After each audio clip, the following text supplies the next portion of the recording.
1847, se comprendía con el nombre de socialista a dos categorías de personas. De un lado, los partidarios de diversos sistemas utópicos, particularmente los owenistas en Inglaterra y los fourieristas en Francia, que no eran ya sino simples sectas en proceso de extinción paulatina. De otra parte, toda suerte de curanderos sociales que aspiraban a suprimir con sus varadas panaceas y emplastos de toda suerte las injusticias de la sociedad, sin dañar en lo más mínimo el capital ni la ganancia. En ambos casos, gentes que se hallaban fuera del movimiento obrero y que buscaban apoyo más bien en las clases cultas. En cambio, la parte de los obreros que, convencida de la insuficiencia de las revoluciones meramente políticas, exigía una transformación radical de la sociedad. Se llamaba entonces comunista. Era un comunismo toscamente elaborado, solo instintivo, vago, pero fue lo bastante pujante para crear dos sistemas de comunismo utópico. Bienvenidos a un nuevo episodio de Ovejitas Antagónicas, en el que voy a hablar sobre el manifiesto comunista de Karl Marx y la crítica que al parecer le va a hacer al comunismo, ¿no? Como se ve a este comunismo, a lo que surge del comunismo. A ver, tenemos que dar una pequeña introducción a esta cuestión, a cómo entrarle a este texto, porque este es, digamos, el segundo escrito de Marx más relevante. Realmente el primero más relevante es su obra grande, que es El Capital, pero en orden cronológico, y digamos que la influencia que ha tenido Marx, bueno, este es también algo importante. Después de los manuscritos, en donde él se concentra en esta realidad material, ¿no? Se concentra en lo primero para el hombre, que son los objetos. Entonces, a partir de ahí, él lo ve todo desde el ámbito subjetivo, ¿no? Y se queda en cómo concibe los objetos. Y lo piensa solo todo materialmente como externo al sujeto. O sea, al pensarlo así, solo lo piensas de forma separada. Luego, hace una reevaluación de esta idea de pensar las cosas así, y bueno, llega a la conclusión de que bueno, hay que pensarlo materialmente, subjetivamente. Al objeto hay que pensarlo subjetivamente. De este modo, tenemos como la posibilidad de que la realidad pueda ser significadora en la medida en que hay una conciencia que le da significado también a esto. Entonces ahí se da la unidad. El problemita es que esta unidad, que es algo idealista, digamos que va a dinamitar un poco la estructura capitalista. Entonces, al dinamitar la estructura capitalista, el comunismo se aferra a esta idea, creando una especie de idea utópica en el que hay que suprimir completamente todo lo anterior y no hay que conservar nada. Algo completamente radical, ¿no? Entonces, bueno, ese es el preámbulo que hay antes de leer este texto. Y vamos a ver, porque de hecho hay una traducción de este texto que empieza con esta idea de superación. Bueno, ¿cómo se suprime? ¿Cómo se supera? ¿Se supera suprimiendo o se supera conservando también? Sin eliminar completamente. Esto hay que verlo porque, bueno, de hecho yo tengo algo sobre eso. Vamos a ver primero la palabra Aufheben, que es superación en alemán, de uso frecuente y cotidiano en el idioma alemán, posee un doble significado. Contiene tanto la idea de preservar o conservar algo como, al mismo tiempo, la de ponerle fin o superarlo. Lo curioso es que ya en la acción de conservar, ella incluye un aspecto negativo. Se trata de sacar ese algo de su estado inmediato pasivo para hacerle perder esa condición, pero sin que deje de ser lo que era. Eso es problemático, ¿no? O sea, como después de un cambio en esa realidad, cómo no deja de ser lo que era si ya ha hecho un cambio significativo. Pero bueno, hay una posibilidad. En su nueva posición, lo eliminado es conservado, con la diferencia de que ha perdido su anterior condición pasiva. Entonces, eso que ha perdido, de alguna forma es conservado. Pero ¿cómo es conservado? Ya lo vamos a ver. Sorprende que un idioma llegue a utilizar una sola y la misma palabra para dos terminaciones opuestas. La idea de la filosofía y de la realización práctica se encuentran plenamente expresada en ella. Véase en la obra Spinoza o la de Vico a objeto de comprender esta exigencia de la necesidad política de la razón humana. Se trata de la unidad de dos términos opuestos, pero que logran reconocerse en su recíproca correlatividad, en su mutua interdependencia, como es el caso de la relación dialéctica del sujeto-objeto. Ok, ahí vamos ahí. En cambio, el equivalente en otras lenguas de dicha expresión no alcanza tal grado de profundidad. Por ejemplo, la palabra latina tolere solo llega a liquidar. Algo es liquidado cuando se identifica y se enfrenta a su contrario. Y a diferencia de Eufeben, se impone el criterio mediante el cual una cosa es conservar algo y otra cosa es el liquidarlo. De este modo, el ser es el ser y la nada es la nada, solo en una diversidad mutua. El liquidar, pues, ha desaparecido en medio de su abstracción las determinaciones y ahora son algo distinto. O se está con lo uno o se está con lo otro. Radical, ¿no? Llueve o no llueve. Pero con ello el discurso pierde su flexión y se desvanece como por arte de magia. La reciprocidad que constituye la base de toda oposición correlativa. ¿Usó Marx alguna vez la palabra Eufeben para exponer su concepción de la sociedad socialista? Evidentemente sí, y no una vez, sino muchas veces. Quien quiera resumir en una oración el manifiesto del Partido Comunista tendría que hacerlo del siguiente modo. El manifiesto es, en sustancia, la Eufebum de la sociedad capitalista. Ok, cuidado con esto, la Eufebum, la superación de la sociedad capitalista, pero en este sentido se utiliza la superación conservando, o sea, de alguna forma está conservando lo que está eliminando. Y ese quizás es el problema. Quizás esa es la cuestión donde, bueno, hay que ver cómo vemos esto, porque si entendemos que al intentar eliminar la estructura del sistema se altera la vinculación de los hombres en relación al antiguo modo de relacionarse en mancomunidad. Si bien ello cambiaría la configuración completa del Estado, se estaría concibiendo igualmente al mundo material y económico como aquello que efectúa y confirma las ideas sobre las que se sostiene la sociedad. De esta manera, la idea de aniquilación como eliminación no llega a realizarse en sí, antes bien preserva lo que niega sin ser consciente de que lo conserva, o en todo caso, se engaña sobre aquella negación determinada que no reconoce. Este autoengaño es lo que sustenta su autoalienación. Esta es la conciencia duplicada que sabe y al mismo tiempo ignora la realidad. Así, se ha demostrado que tal radicalización es incapaz de alcanzar los ideales que proclama, lo que revela una contradicción entre su teoría y su práctica.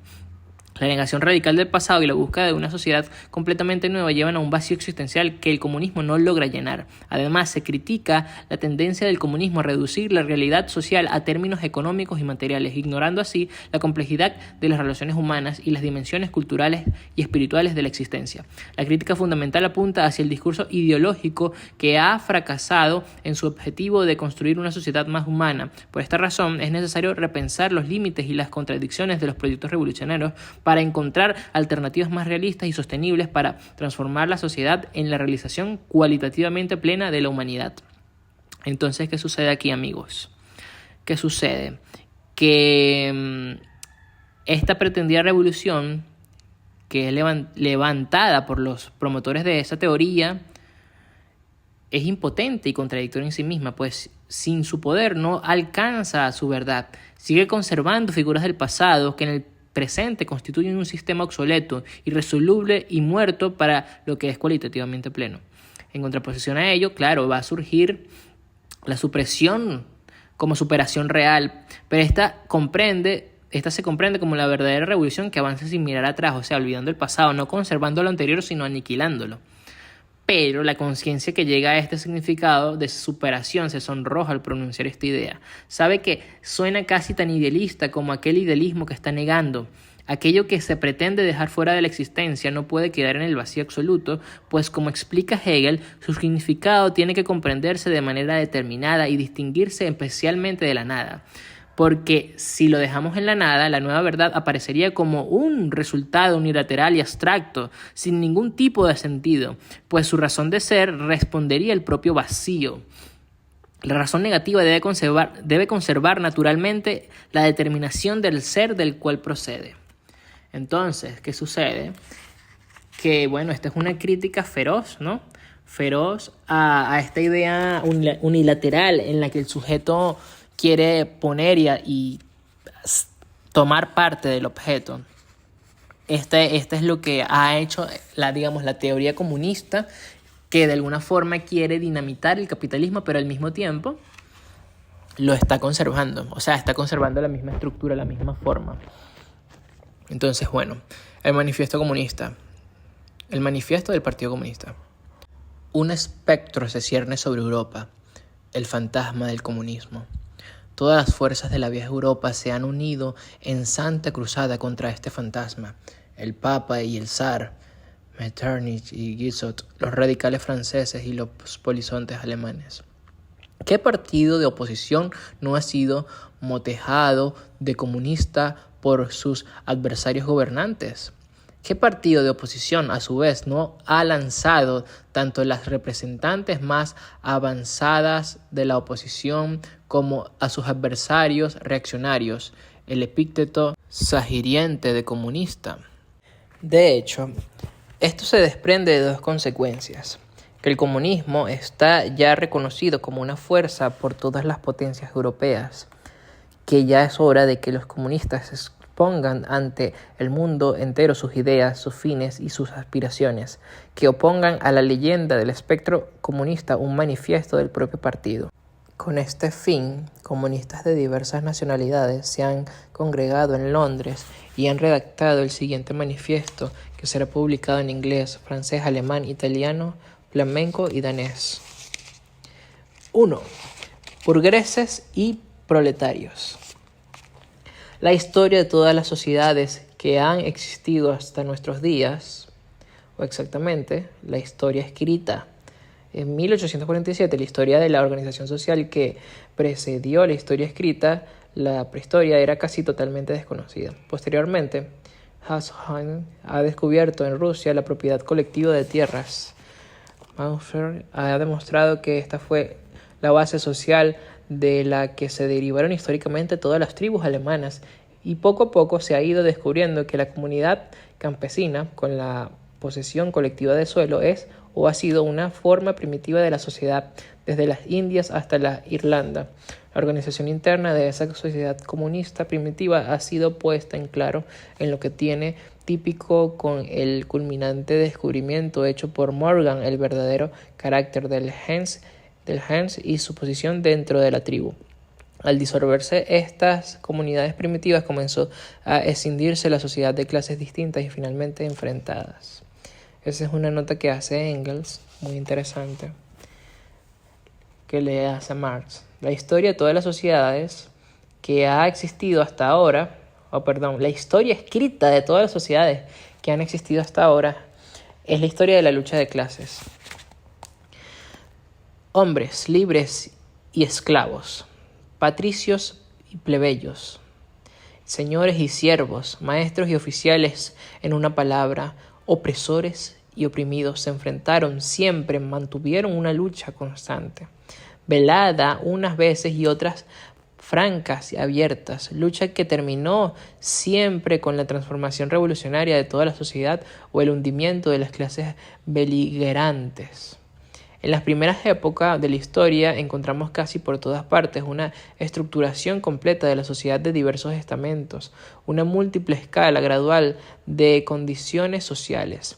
En la Roma antigua hallamos patricios, caballeros, plebeyos, esclavos, en la medida, señores, feudales, vasallos, maestros, oficiales de los gremios y siervos de la gleba, y además en casi todas estas clases todavía encontramos grandes particulares.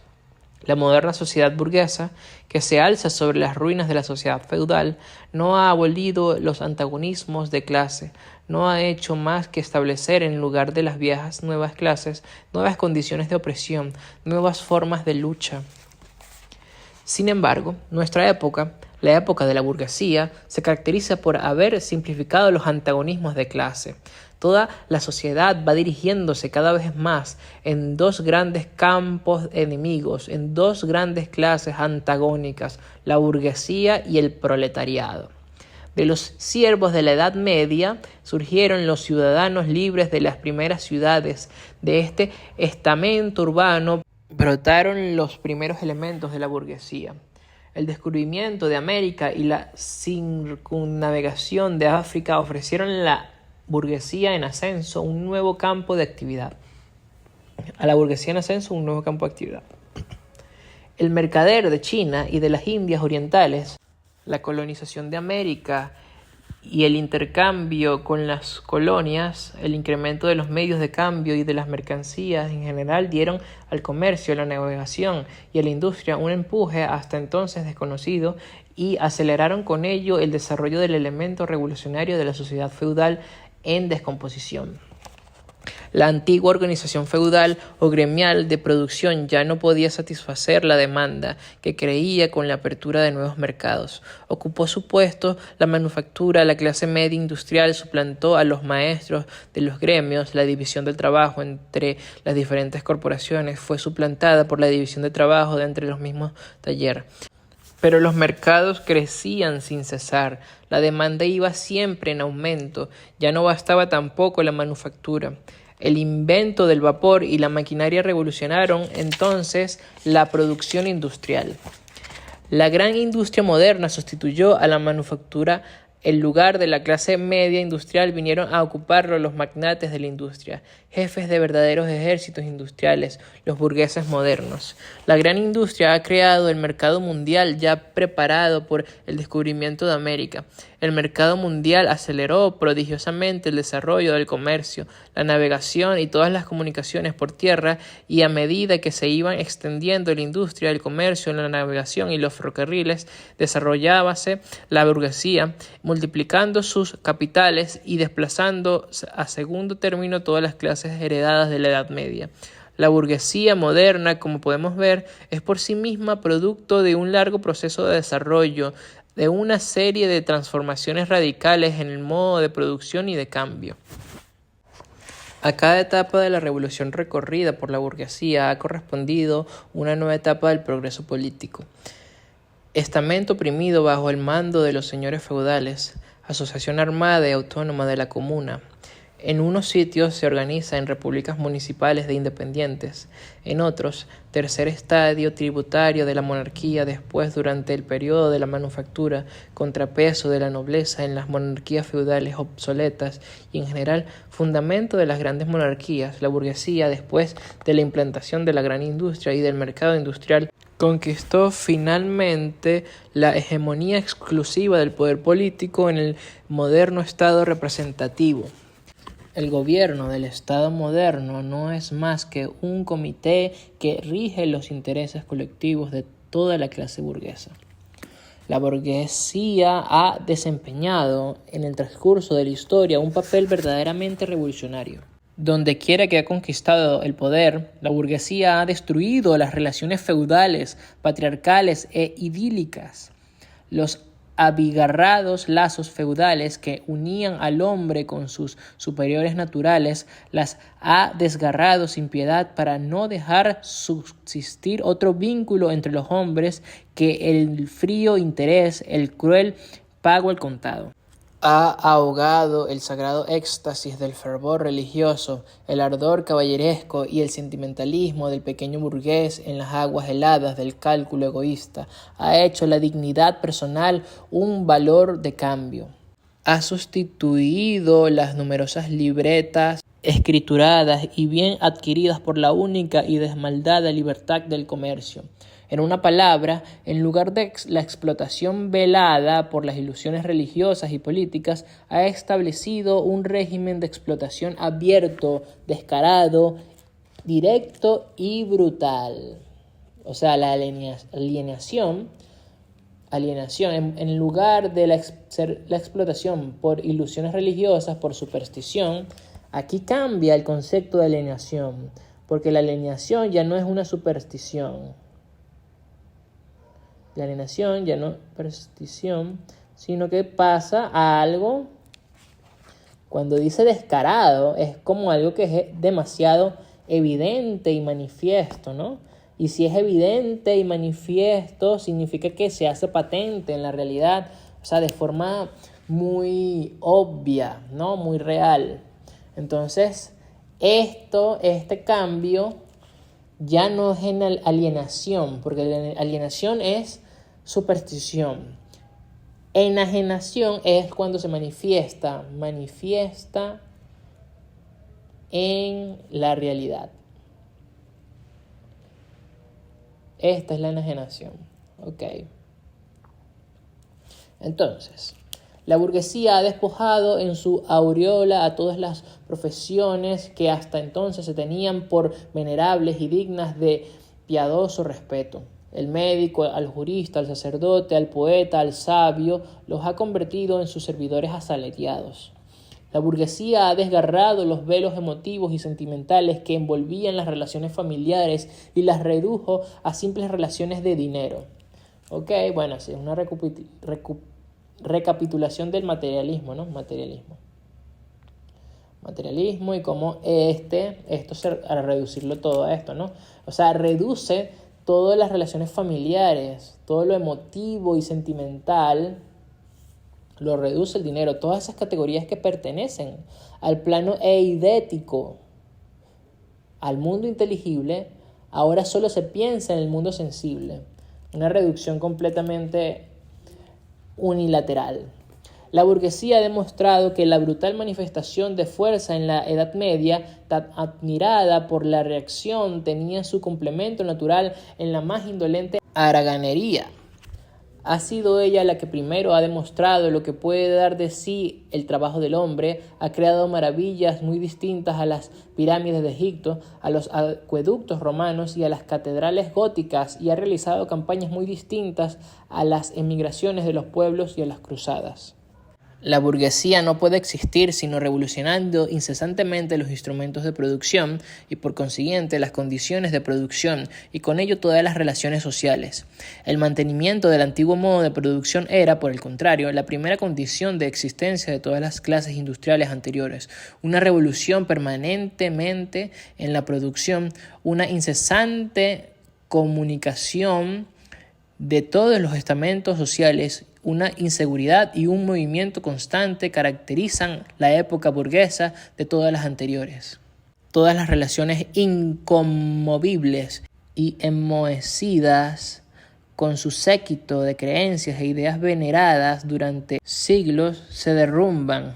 Las nuevas se hacen añicos antes de haber podido osificarse. Todo lo estamental y estancado se esfuma, todo lo sagrado es profano y los hombres al fin se ven obligados a contemplar serenamente su situación social y sus relaciones mutuas. Expoliada por la necesidad de un mercado más extenso, la burguesía recorre el mundo entero. Necesita anidar en todas partes, establecer en todas partes, crear vínculos en todas partes. Gracias a la explotación del mercado mundial, la burguesía dio un carácter cosmopolita a la producción y al consumo de todos los países. Con gran desolación de los reaccionarios, ha arrancado a la industria su base nacional. Las viejas industrias nacionales han sido destruidas y están destruyéndose continuamente. Son suplantadas por nuevas industrias cuya instauración se convierte en un problema vital para todas las naciones civilizadas, por industrias que ya no emplean materias primas del país, sino materias primas venidas de las más lejanas regiones del mundo y cuyos productos no solo se consuman en el propio país, sino en todas partes del globo. En lugar de las antiguas necesidades satisfechas con productos nacionales, brotan necesidades nuevas que reclaman para su satisfacción productos de los países más apartados y de los climas más diversos. En lugar del antiguo aislamiento y de las regiones y naciones que se bastaban a sí mismas, se establece una red de comercio universal, una interdependencia universal de las naciones, y esto se refiere tanto a la producción material como a la producción intelectual. La producción intelectual de una nación se convierte en patrimonio común de todas. Esta parte me parece importante señalarla. Las limitaciones y peculiaridades del carácter nacional resultan de día en día más imposibles de las numerosas literaturas nacionales y locales. Se forma una literatura universal. Gracias al rápido perfeccionamiento de los instrumentos de producción y al constante progreso de los medios de comunicación, la burguesía de la civilización hasta todas las naciones, hasta las más viejas. Los bajos precios de sus mercaderías constituyen la artillería pesada que derrumba todas las murallas de China y obliga a capitular a los bárbaros más fanáticamente hostiles a los extranjeros. Obliga a todas las naciones, si no quieren sucumbir, a abrazar el régimen de producción de la burguesía. Las obliga a implantar la llamada civilización, es decir, a hacerse burgueses. En una palabra, se forja un mundo a su imagen y semejanza. La burguesía ha sometido el campo al dominio de la ciudad, ha creado ciudades enormes, ha aumentado enormemente la población de las ciudades en comparación con la del campo, sustrayendo una gran parte de la población al idiotismo de la vida rural. Del mismo modo que se ha sometido el campo a la ciudad, ha sometido los países bárbaros o semibárbaros a los países civilizados, los pueblos campesinos a los pueblos burgueses, el oriente al occidente. La burguesía suprime cada vez más el fraccionamiento de los medios de producción y la propiedad y la población. Ha aglomerado la población, centralizado los medios de producción y concentrado la propiedad en manos de unos cuantos. La consecuencia obligada de ello ha sido la centralización política. Las provincias independientes, ligadas entre sí casi únicamente por los lazos federales, con intereses, leyes, gobiernos y tarifas aduaneras diferentes, han sido consolidadas en una nación única, bajo un solo gobierno, una sola ley y un solo interés nacional de clases y una sola línea aduanera. La burguesía, con su dominio de clase, que cuenta apenas con un siglo de existencia, ha creado energías productivas más abundantes y más colosales que todas las generaciones pasadas juntas. El sometimiento de las fuerzas de la naturaleza, el empleo de las máquinas, la aplicación de la química a la industria y a la agricultura, la navegación de vapor, el ferrocarril, el telégrafo electrónico, la adaptación para el cultivo de continentes enteros, la apertura de los ríos a la navegación, poblaciones enteras siguiendo por encanto como si salieran de la tierra. ¿Cuál de los siglos pasados pudo sospechar siquiera que semejantes fuerzas productivas dormitasen en el seno del trabajo social? Hemos visto, pues, que los medios de producción y de cambio sobre los cuales se desarrolló la burguesía fueron creados a la sociedad feudal. Al alcanzar un cierto grado de desarrollo de estos medios de producción y de cambio, las condiciones en que la sociedad feudal producía y cambiaba toda la organización feudal de la agricultura y la industria manufactura, en una palabra, las relaciones feudales de la propiedad cesaron de corresponder a las fuerzas productivas ya desarrolladas, obstruían la producción en vez de fomentarla, se transformaron en otras tantas trabas. Era preciso romper estas trabas y se rompieron. En su lugar, se estableció la libre concurrencia, con una constitución social y política adecuada a ella y con la hegemonía económica y política de la clase burguesa. Ante nuestros ojos se está desarrollando un espectáculo semejante. Las relaciones burguesas de producción y de cambio, las relaciones burguesas de propiedad, toda esta sociedad burguesa moderna que ha hecho surgir tan fabulosos medios de producción y de cambio se asemeja al mago impotente para dominar las potencias infernales que ha desencadenado con sus conjuros. Desde hace varias décadas, la historia de la industria y del comercio no es más que la historia de la rebelión de las fuerzas productivas modernas contra las actuales relaciones de producción, contra las relaciones de propiedad que condicionan la existencia de la burguesía y su dominación. Basta mencionar la crisis comercial que, con su retorno periódico, plantean en forma cada vez más amenazante la cuestión de la existencia de toda la sociedad burguesa. Durante cada crisis comercial se destruye sistemáticamente no solo una parte considerable de productos elaborados, sino incluso de las mismas fuerzas productivas ya existentes. Durante la crisis, una epidemia social que en cualquier época anterior hubiera parecido absurda, se extiende sobre la sociedad, la epidemia de la superproducción. La sociedad se encuentra súbitamente retrotraída a un estado de barbarie momentánea. Diríase que el hombre, que una guerra devastadora mundial la han privado de todos sus medios de subsistencia. La industria y el comercio parecen aniquilados. Y todo eso, ¿por qué?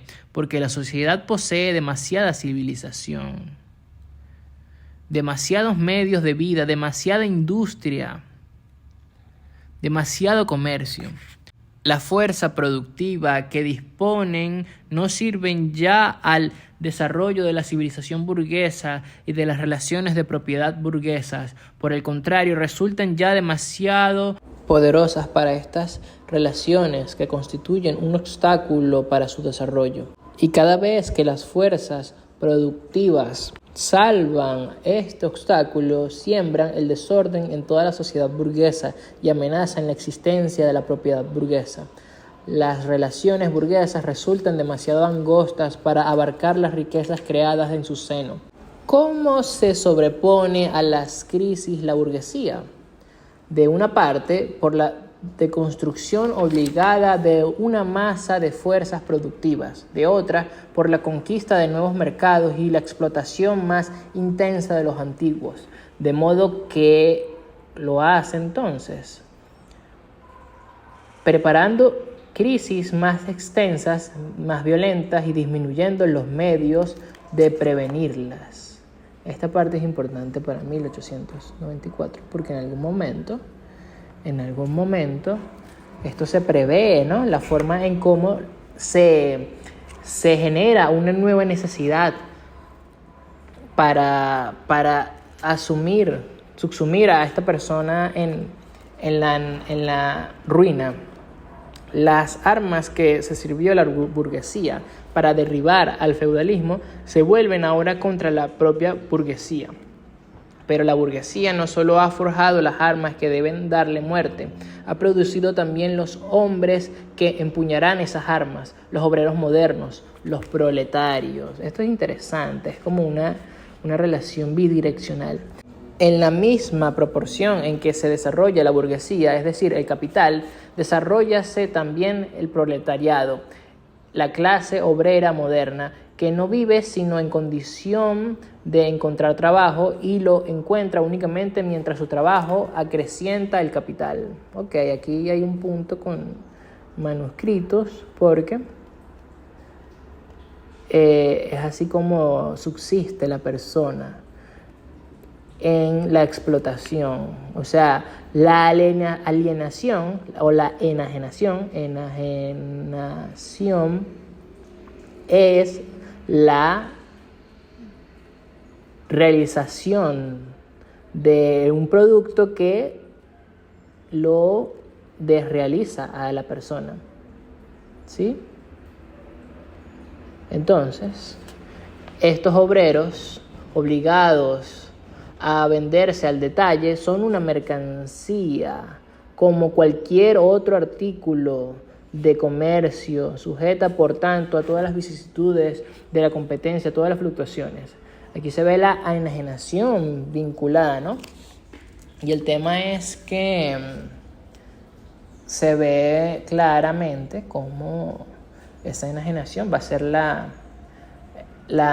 digamos, la desrealización de la condición humana de la persona. La extensión de la maquinaria y la división del trabajo quitan al trabajo proletariado todo carácter autónomo y le hacen perder con ello todo encanto para el obrero. Quitan el carácter autónomo. Si quitan el carácter autónomo, entonces no hay deliberación propia. No hay autonomía del individuo, hay una despersonalización.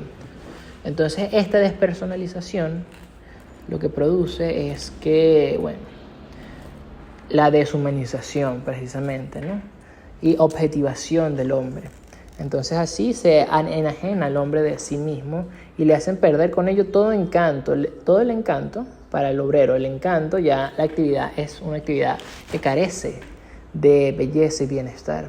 Este se convierte en un simple resorte de la máquina y solo exigen las operaciones más sencillas, más monótonas y de más fácil aprendizaje. Por tanto, los gastos que supone hoy en día el obrero se reduce poco más o menos a los medios de subsistencia indispensables para vivir y para perpetuar su raza. Pero el precio del trabajo, como en toda la mercancía, es igual a su costo de producción. Por consiguiente, cuanto más repelente es el trabajo, más bajan los salarios. Más aún, cuanto más aumenta la maquinaria del maquinismo y la división del trabajo, más aumenta la cantidad de trabajo. Bien mediante la prolongación de la jornada, bien por el aumento del trabajo exigido en un tiempo dado, la aceleración del movimiento de las máquinas, etc. La industria moderna ha convertido el pequeño taller del maestro patriarcal en la gran fábrica de capitalistas industrial. Masas de obreros hacinados en la fábrica están organizados en forma militar, como soldados rasos de la industria. Están colocados bajo la vigilancia de una jerarquía completa de oficiales y suboficiales. No son solamente esclavos de la burguesía y del Estado burgués, sino diariamente, a todas horas, esclavos de la máquina, del capataz, sobre todo del dueño de la fábrica. Y este despotismo es tanto más mezquino, odioso y exasperante, cuanto mayor es la franqueza con que proclama que no tiene otro fin que el lucro. Cuanto menos habilidad y fuerza exige el trabajo manual, es decir, cuanto más progresa la industria moderna, mayor es la proporción que en el trabajo de los hombres es suplantado por el de las mujeres y los niños. Por lo que representa a la clase obrera, las diferencias de edades y de sexos pierden toda significación social. Pierde toda significación, o sea, no solo el sentido, sino la distinción. No hay más que instrumentos de trabajo, cuyo costo varía según la ley, la edad y el sexo. Aquí esto lo vamos a ver más con 1984.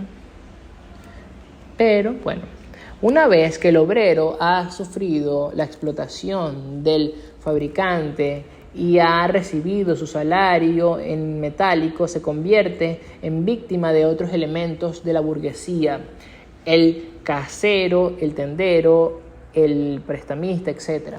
Pequeños industriales, pequeños comerciantes, rentistas, artesanos y campesinos, toda la escala inferior de las clases medias de otro tiempo, son absorbidos por el proletariado.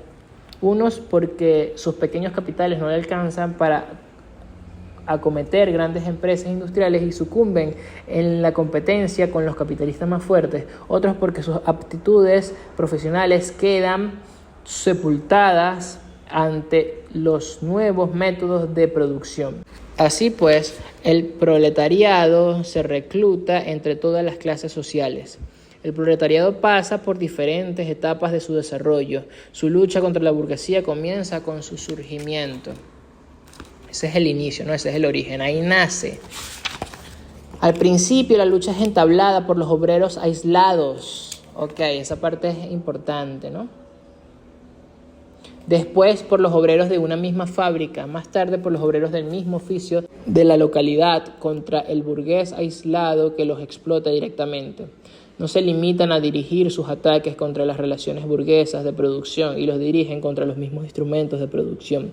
Destruyen las mercancías extranjeras que les hacen competencia, rompen las máquinas, incendian las fábricas, intentan reconquistar por la fuerza la posición perdida del trabajo medieval. En esta etapa, los obreros forman una masa diseminada por todo el país y desunida por la concurrencia.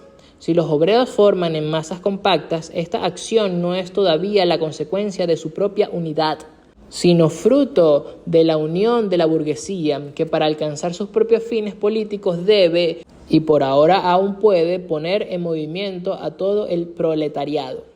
Durante esta etapa, los proletarios no combaten, por tanto, contra sus propios enemigos, sino contra los enemigos de sus enemigos, es decir, contra los vestigios de la monarquía absoluta, los grandes señores de la tierra, los burgueses no industriales y los pequeños burgueses. Todo el movimiento histórico se concentra en esta suerte en manos de la burguesía. Cada triunfo así alcanzado es un triunfo de la burguesía. Esto, siento que está muy conectado con 1984, pero todavía no lo logró. Sin embargo, el desarrollo de la industria no solo nutre las filas del proletariado, sino que los concentra en masas considerables. Su fuerza crece y adquieren mayor conciencia de la misma. Los intereses y las condiciones de existencia de los proletarios, a medida que la máquina va cada vez más borrando las diferencias en el trabajo y reduce el salario, casi en todas partes, a un nivel igualmente bajo. Como resultado de la creciente competencia de los burgueses entre sí y de la crisis comercial que se ocasiona, los salarios son cada vez más fluctuantes. El constante y acelerado perfeccionamiento de la máquina coloca al obrero en situación cada vez más precaria. Las colisiones individuales entre el obrero y el burgués adquieren más y más el carácter de colisiones entre dos clases. Los obreros empiezan a formar coaliciones contra los burgueses y actúan en común para la defensa de sus salarios. Crean organizaciones permanentes para asegurarse los medios necesarios en previsión de estos choques circunstanciales. De tanto en tanto, la lucha estalla en sublevación. A veces los obreros triunfan, pero es un triunfo transitorio. El verdadero objetivo de sus luchas no es conseguir un resultado inmediato, sino la unión cada vez más extensa de los obreros. Esta unión es favorecida por el crecimiento de los medios de comunicación creados por la gran industria y que ponen en contacto a los obreros de diferentes localidades. Y basta ese contacto para que las múltiples acciones locales que en todas partes presentan idéntico carácter se convierten en un movimiento nacional, en una lucha de clases.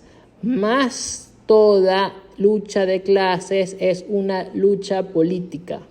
Y la unión que las habitantes de las ciudades de la Edad Media, con sus caminos vecinales, tardaron siglos en establecer, los proletarios modernos con los ferrocarriles las llevan a cabo por pocos años. Esta organización del proletariado como clase y por tanto en partido político se ve minada a cada momento por la competencia entre los propios obreros. Pero surge de nuevo y siempre más fuerte, más firme, más potente.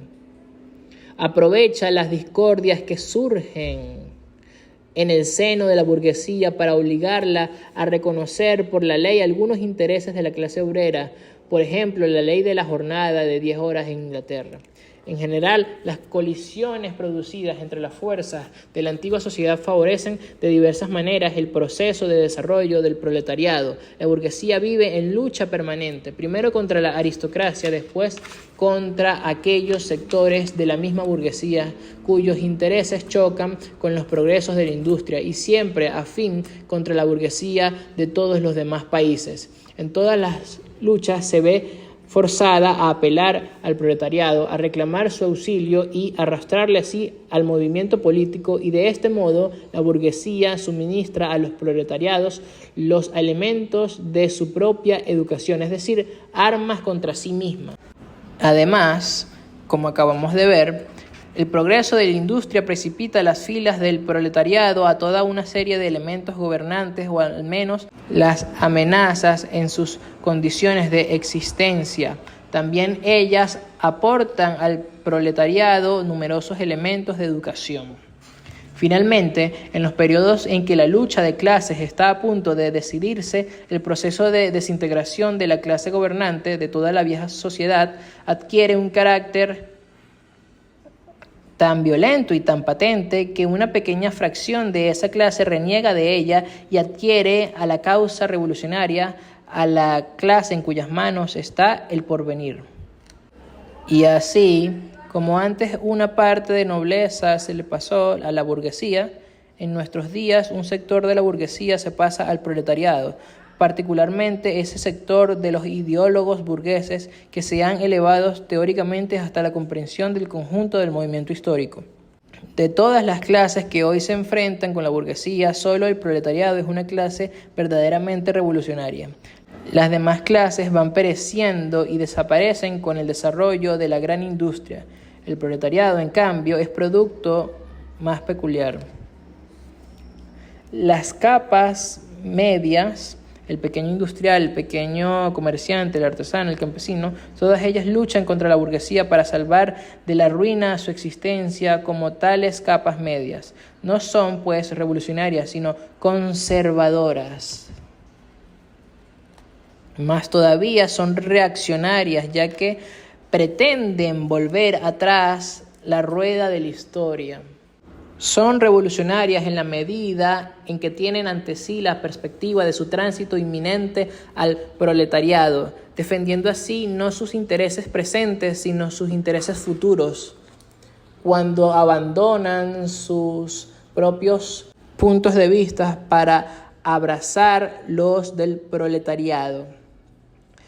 El lumpenproletariado, ese producto pasivo de la putrefacción de las capas más bajas de la vieja sociedad, puede a veces ser arrastrado al movimiento por una revolución proletaria. Sin embargo, en virtud de todas sus condiciones de vida, está más bien dispuesto a dejarse comprar como instrumento de manejos reaccionarios. Las condiciones de vida de la vieja sociedad están ya destruidas en las condiciones de vida del proletariado. El proletariado carece de bienes. Sus relaciones con la mujer y con los hijos no tienen nada en común con las relaciones familiares burguesas. La producción industrial moderna, en el moderno yugo del capital, que es el mismo en Inglaterra, que en Francia, en Norteamérica, que en Alemania, despoja al proletariado de todo carácter nacional. Quita toda idea de patriotismo. Las leyes, la moral, la religión son para él el mero prejuicio burgués, detrás de los cuales anidan otros tantos intereses de la burguesía. Todas las clases que en el pasado lograron hacerse dominar trataron de consolidar la situación adquirida, sometiendo a la sociedad entera a las condiciones de su modo de apropiación. Los proletariados no pueden conquistar las fuerzas productivas sociales, sino aboliendo su propio modo de apropiación en vigor, y por lo tanto todo modo de apropiación existente hasta nuestros días. Los proletarios no tienen nada que salvaguardar, tienen que destruir todo lo que hasta ahora ha venido garantizando y asegurando la propiedad privada existente. Hasta ahora todos los movimientos han sido realizados por minorías o en interés de una minoría. El movimiento proletario es el movimiento autónomo de la inmensa mayoría, del interés de la inmensa mayoría. El proletariado, la capa más baja de la sociedad actual, no puede incorporarse, no puede enderezarse sin hacer saltar toda la superestructura formada por las capas de la sociedad oficial. Por su forma, Aunque no por su condición, la lucha del proletariado contra la burguesía empieza siendo nacional. Es lógico que el proletariado de cada país debe abarcar en primer lugar con su propia burguesía. Al esbozar las fases más generales del desarrollo del proletariado, hemos seguido el curso de la guerra civil más o menos oculta que se plantea en el seno de la sociedad vigente hasta el momento en que se transforma en una revolución abierta y el proletariado, derrocando por la violencia a la burguesía, echa las bases de su poder. Hasta hoy, todas las sociedades anteriores han descansado en el antagonismo entre clases opresoras y oprimidas. Mas para poder oprimir a una clase es preciso asegurarle unas condiciones que le permitan, por lo menos, arrastrar su existencia de esclavitud. El siervo, en pleno régimen de servidumbre, llegó a miembro de la comuna, lo mismo que el pequeño burgués llegó a elevarse a la categoría de burgués bajo el yugo del absolutismo feudal. El obrero moderno, por el contrario, lejos de elevarse con el progreso de la industria, decae siempre más y más por debajo del nivel que su propia clase. El trabajador cae en la miseria y el pauperismo se desarrolla más rápidamente todavía que la población y la riqueza. Es pues evidente que la burguesía ya no es capaz de seguir gobernando la sociedad ni imponer a esta, como ley reguladora, las condiciones de existencia de su clase. Es incapaz de gobernar porque es incapaz de garantizar a su esclavo la existencia ni aún dentro del marco de la esclavitud, porque se ve forzada a dejarle decaer hasta el punto de tener que mantenerle en lugar de ser mantenida por él. La sociedad ya no puede vivir su dominación, lo que equivale a decir que la existencia de la burguesía es, en lo sucesivo, incompatible con la sociedad. Wow, esto está heavy, ¿no? La conclusión en la que llegué aquí es impresionante cómo se sigue un argumento de otro y cómo lo sigue, ¿no? La condición esencial de la existencia y del predominio de la clase burguesa es la concentración de la riqueza en manos de particulares, la formación y el incremento constante del capital. La condición de existencia del capital es el trabajo asalariado. El trabajo asalariado descansa exclusivamente sobre la competencia de los obreros entre sí. El progreso de la industria, de la que la burguesía, incapaz de oponérsele, es agente involuntario, reemplaza el aislamiento de los obreros, resultante de la competencia, por su unión revolucionaria mediante la asociación. Así, el desarrollo de la gran industria remueve bajo los pies de la burguesía los fundamentos sobre los que éste produce y se apropia de lo producido. La burguesía produce ante todo sus propios enterradores. Su muerte y el triunfo del proletariado son igualmente inevitables. Hasta aquí dejamos el episodio de hoy. Y por consiguiente, vamos a próximamente hablar sobre proletarios y comunismo. Nos vemos en un próximo episodio. Espero estén bien.